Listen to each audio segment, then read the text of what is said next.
High friends, welcome back to my channel सात सपरी Shravanti. Now it's a new vlog खेयार यात्रा। पुरी থেকে সাইট সিন করতে সবথেকে বিশ্বস্ত প্রতিষ্ঠান ওটিডিসির বাস পরিষেবা। আমরাও এই পরিষেবার সাহায্যে পুরীর সাইট সিন করেছিলাম। ভোর 6:30টার সময় পান্থনিবাস থেকে এই বাস ছাড়ে। এই হচ্ছে সেই পান্থনিবাস।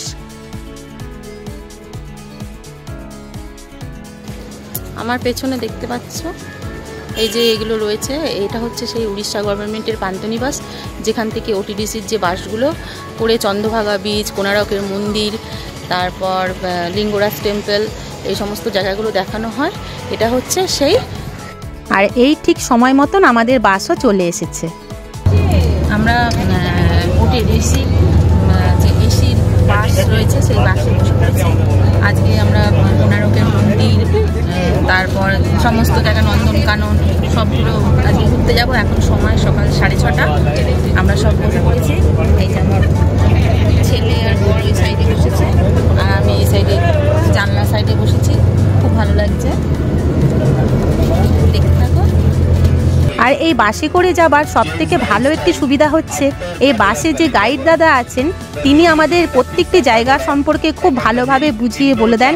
আমরা সেই প্রত্যেকটি জায়গা সম্পর্কে খুব ভালোভাবে জানতে পারি অনেক কিছু। এই যেরকম দাদা আমাদের বুঝিয়ে দিচ্ছিলেন।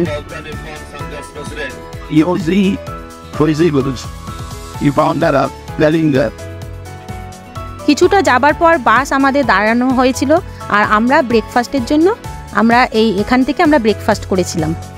এই খুব ভালো জায়গা, তোমরাও এখানে ব্রেকফাস্ট করে নেবে, কেননা অতটা সকালে তো আর ব্রেকফাস্ট করে বেরোনো হয় না। আর এখানে ব্রেকফাস্টটা খুবই ভালো হয়েছিল। আমরা এখানে ব্রেকফাস্ট করে তারপর আবার পরবর্তী ডেস্টিনেশনের জন্য রওনা দিয়েছিলাম। আমাদের ব্রেকফাস্ট হয়ে গেল, এবার আমরা পরবর্তী ডেস্টিনেশনের জন্য বেরোচ্ছি। এবার আমাদের বাস ছেড়ে দিচ্ছে। এই হচ্ছে আমাদের প্রথম দর্শনীয় স্থান ধৌলিগিরি। 1970 সালে জাপান এবং ভারতীয় বৌদ্ধ সংঘের চেষ্টায় এই সাদা রঙের বৌদ্ধ শান্তিস্তূপটি নির্মাণ করা হয়। ইতিহাসে বলে সিংহাসনের রক্তাক্ত যুদ্ধ অশোককে চণ্ডালে পরিণত করে। তিনি তার সমস্ত ভাইদের হত্যা করেন যারা এই সিংহাসনের দাবিদার। তিনি সমস্ত ছোট ছোট দেশ জয় করে এই বিশাল সাম্রাজ্য তৈরি করেন। কলিঙ্গ যুদ্ধের সঠিক কারণ জানা যায় না, কিন্তু এটা জানা যায় যে এই যুদ্ধের ভয়াবহতা ছিল অতি সাংঘাতিক। প্রায় 1.5 লক্ষের মতো লোক মারা যায় এই যুদ্ধে। এবং এখানে যে দয়া নদী আছে সেই দয়া নদীর জল রক্তে ভেসে যায়, জলের রং হয়ে যায় লাল। এই যুদ্ধে অশোক জয়লাভ করলেও যুদ্ধে যে ক্ষয়ক্ষতি হয় তা অশোকের মনে গভীর প্রভাব ফেলে, যার ফলে অশোক যুদ্ধ ত্যাগ করে বৌদ্ধ ধর্ম গ্রহণ করেন। তাহলে বন্ধুরা, এই ধৌলিগিরি এবং এই বৌদ্ধ শান্তিস্তূপ কি মূল্যবান ইতিহাসের সাক্ষী বহন করে চলেছে। আর এই শান্তিস্তূপের চারপাশে 4টি বিভিন্ন আকারের বৌদ্ধ মূর্তি রয়েছে। সেই সঙ্গে দেওয়ালে রয়েছে ভগবান বুদ্ধের জীবন কাহিনী, যা চিত্রের মাধ্যমে দেখানো হচ্ছে।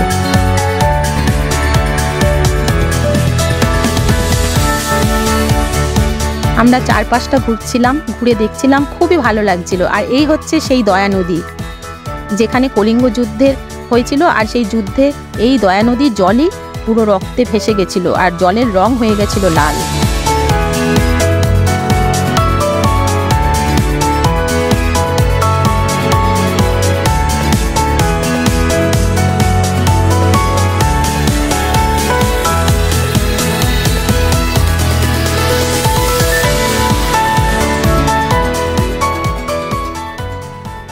এসেছি এখন লিঙ্গরাজ মন্দির। হ্যাঁ, এই যে লিঙ্গরাজ মন্দির। এই লিঙ্গরাজ মন্দিরের ভেতরে যেহেতু ক্যামেরা অ্যালাউ নেই, তাই বাইরে থেকেই তোমাদের দেখালাম। ভগবান শিব এবং ভগবান বিষ্ণুর মূর্তি একসঙ্গে রয়েছে এখানে, তাই এটি হচ্ছে হরিহর। আর এটি ভুবনেশ্বরের মধ্যে অবস্থিত। এই মন্দিরের ভেতরে 108টি ছোট ছোট মন্দির রয়েছে। আর এখানে একটা সরোবর রয়েছে খুব সুন্দর, যার চারিদিকে ছোট ছোট মন্দিরও রয়েছে। খুব সুন্দর জায়গা। আর আমাদের বাস এখানে তোমার চাইলে কেউ পুজোও দিতে পারবে।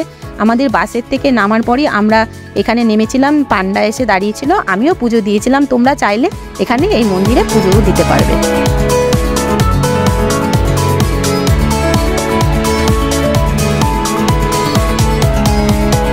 আর চারিদিকটা খুব সুন্দর গাছপালা দিয়ে, এরকম গাছের টব দিয়ে সাজানো রয়েছে। শান্ত পরিবেশ, অনেকটা জায়গা নিয়ে। এই মানে লিঙ্গরাজ মন্দির অবস্থিত। দারুণ, খুব সুন্দর, আমাদের খুব ভালো লেগেছিল, তোমাদেরও ভালো লাগবে, এসো এখানেও ঘুরে যাও।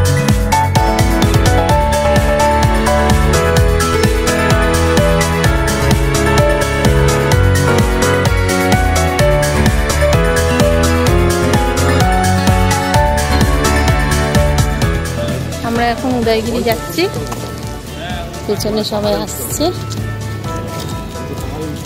কিছুটা হেঁটে গিয়ে এবার আমরা এখন যাব উদয়গিরি। চলো দেখতে থাকো তোমরাও।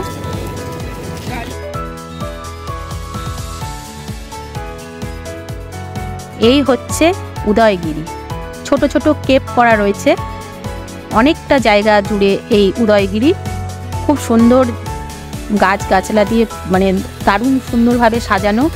আর এই যে ছোট ছোট কেপগুলো রয়েছে, এর মধ্যেই শোনা যায় বৌদ্ধ মুনি ঋষিরা জীবন ধারণ করতেন।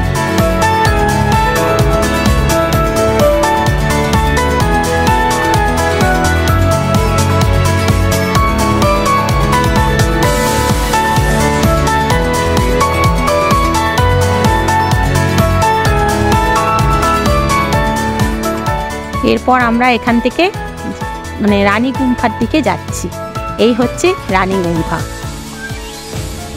খুবই সুন্দর, মানে খুব সুন্দর, দারুণ জায়গা।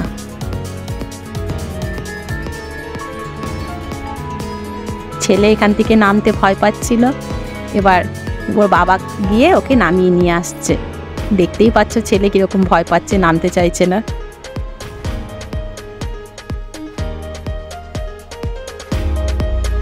আমরা এখানে অনেকক্ষণ সময় কাটিয়েছিলাম, খুব ভালো লেগেছিল এখান থেকে। তারপর আমরা বেরিয়ে যাব। এখানে অনেকক্ষণ সময় ওটিডিসি বাসটা থাকে, তোমাদেরকে ঘুরিয়ে ঘুরিয়ে সব দেখায়, দেখিয়ে দেবে, ভালো লাগবে। এরপর আমরা চলে এলাম কোণারক মন্দির। আর এখন আমরা এই কোণারক মন্দিরের দিকে যাচ্ছি। এই গেট থেকে, এখান থেকে এবার ভেতরে প্রবেশ করতে হবে। টিকিট আমাদের ওটিডিসির বাসেই সব কাটা ছিল, সেজন্য নতুন করে আমাদের টিকিট কাটতে হয়নি। সেই সুবিধাটা ওটিডিসির বাসেই রয়েছে, একবারই প্রথমেই তারা সমস্তটাই কেটে নেয়। আর এই ঢুকতেই এরকম দুটো মূর্তি রয়েছে। আর 1984 সালে ওয়ার্ল্ড হেরিটেজ বলে ঘোষণা করা হয় এই মন্দিরটি। এখানে কোনো পুজো পাঠ করা হয় না। 118 বছর ধরে এই মন্দিরের দরজা বন্ধ রয়েছে। আর ঢুকেই এই 3টি মূর্তি রয়েছে। আর এই মন্দিরের যে এই মন্দির গর্ব, অহংকার, ধনসম্পত্তির ওই মূর্তিটা দেখে মনে হচ্ছে যেন মানুষ চাপা পড়ে গেছে। এগুলো মূলত বেলে পাথরের তৈরি। আর এই হচ্ছে মানে আসল যে আমাদের সূর্য মন্দির, সেই মন্দির।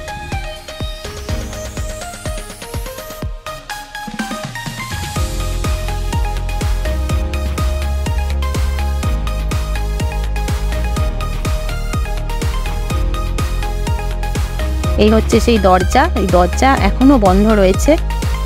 কেন বন্ধ রয়েছে, কি জন্য বন্ধ রয়েছে, কেউ এখনো বলতে পারে না। আর এই মন্দিরটির চারপাশে মানে দুপাশেই রয়েছে এরকম চাকা, মোট 12-24টা চাকা রয়েছে। আর মন্দিরের চারপাশের এই যে কারুকার্য, সেই কারুকার্যগুলো দেখার মতন। আর এই চাকা 6 নম্বর যে চাকা, সেটা আমাদের যে 10 টাকার নোট, সেই 10 টাকার নোটে আমরা মন্দিরের চাকা দেখতে পারবো, 6 নম্বর চাকাটি। আর এই মন্দিরের কারুকার্য দেখার মতন। আর এটি সেই কারণেই দেবতা, অপ্সরা, মানে যে নাগ, নরনারীর প্রেম, মানুষের শিল্পকলা চরম উৎকর্ষ নিদর্শন বহন করে চলেছে। তাই এটি ওয়ার্ল্ড হেরিটেজের জায়গা করে নিয়েছে। বিরাট অংশ জুড়ে এই মন্দিরটি রাজা নরসিংহদেব 1255 সালে এই মন্দিরটি নির্মাণ করেন। তিনি 1200 শ্রমিককে 12 বছর ধরে লাগিয়েছিলেন, তবুও মন্দির তিনি কমপ্লিট করতে পারেননি। এরপরে আমরা এখান থেকে বেরিয়ে যাই। এখান থেকে আমরা সোজা বেরিয়ে এরপরে আমরা চলে যাব আমাদের পরবর্তী ডেস্টিনেশনে। আর এই যে গেট, এখান থেকে বেরিয়ে যাচ্ছি। এবার পরবর্তী ডেস্টিনেশন হচ্ছে চন্দ্রভাগা বিচ। আমরা চলে এলাম চন্দ্রভাগা বিচে। এখানে যখন এসেছি অনেকটাই বেলা হয়ে গেছে, সন্ধে হয়ে এসেছে, সন্ধে হয়নি কিছুটা ওরকম টাইম, কিন্তু তবুও দেখছি যে এখানে অনেকেই মানে চান করছে, আনন্দ করছে তখনও অবধি। আর খুব সুন্দর জায়গা।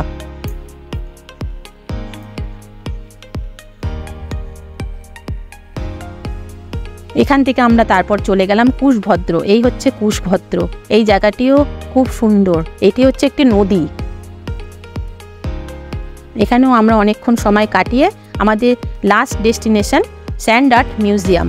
আমরা এই যে চলে এসেছি, তখন অনেকটাই রাত্রি হয়ে গেছিলো। স্যান্ড আর্ট মিউজিয়ামে আমরা এসে পড়েছি। এইখানে মানে এই যে এখানের যে জিনিসগুলো, এগুলো হচ্ছে সমুদ্রের বালি আর নদীর বালি দিয়ে তৈরি করা হয়েছে। তারপর এখান থেকে আমাদের বাস আবার আমাদের পান্থনিবাসে নামিয়ে দেয়, আর আমরা পান্থনিবাস থেকে এরপর একটা অটো নিয়ে আমরা আবার পুরীর সমুদ্র সৈকতে চলে গেছিলাম।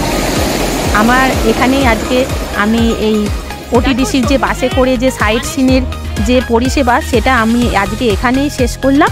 কেমন লাগলো তোমরা আমাকে কমেন্টস করে জানিও। খুবই ভালো পরিষেবা, আমার তো খুবই ভালো লেগেছে। আর যদি ভালো লেগে থাকে তাহলে একটা লাইক করো, কমেন্ট করে জানিও। আর ততক্ষণের জন্য আজ ভিডিও এখানেই শেষ করছি। টাটা।